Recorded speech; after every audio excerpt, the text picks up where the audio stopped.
தமிழக பாஜக தலைவர் அண்ணாமலை மாற்றப்பட வாய்ப்புள்ளதாக செய்திகள் வருகின்றன.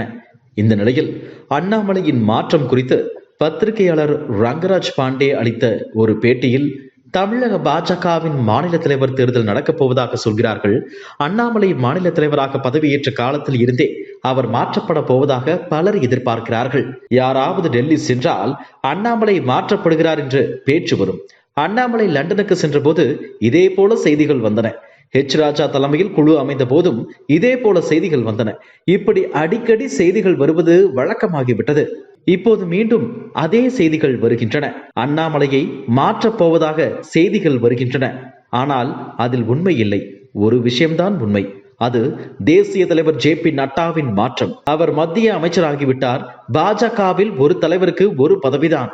அதனால் அவர் தலைவராக நீடிக்க மாட்டார். அதுதான் மாற்றம். அது உறுதி. வேறு மாற்றம் இருக்காது. சில மாநிலங்களில் தலைவர் மாற்றம் இருக்கலாம். காங்கிரஸில் ஒரே குடும்பத்தில் வருவது போல இங்கே வர முடியாது. தமிழ்நாட்டில் பாஜக தலைவர் மாற்றம் இல்லை. அடுத்த 15 மாதங்களில் சட்டசபை தேர்தல் நடக்க உள்ளது. அப்படி இருக்க புதிய தலைவரை நியமிக்க முடியாது. அப்படியே போட்டாலும் எல்லாம் புரிந்து அவர்கள் நடவடிக்கை எடுக்கவே வாய்ப்பே இல்லை. அப்படி செய்தால் அது கட்சிக்கு சிக்கலாகும். நிர்வாகிகளை புரிந்து கொண்ட தேர்தல் பணிகளை செய்ய வாய்ப்பு இல்லை. இது என் யுகம்தான். அதன்படி பாஜக தலைவர் மாற்றம் செய்யப்பட வாய்ப்பில்லை. அண்ணாமலையை கொண்டு வந்ததே சர்ஜிக்கல் ஸ்ட்ரைக் தான். பல சீனியர்கள் இருந்தபோது அண்ணாமலையை கொண்டு வந்து அவரை சீனியர்களுக்கு துணை தலைவராக்கி பின்னர் தலைவராக்கினார்.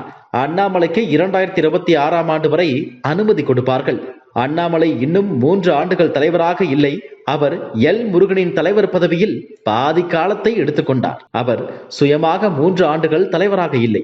அதனால் அவர் கூடுதலாக 2026 சட்டசபை தேர்தல் வரை இருப்பார் என்பதே என் யூகம்.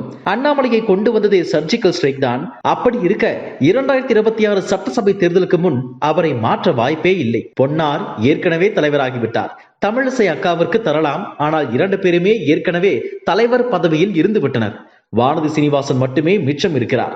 இதனால் அப்படியே மாற்றினாலும் யார் வருவார் என்ற கேள்வி உள்ளது.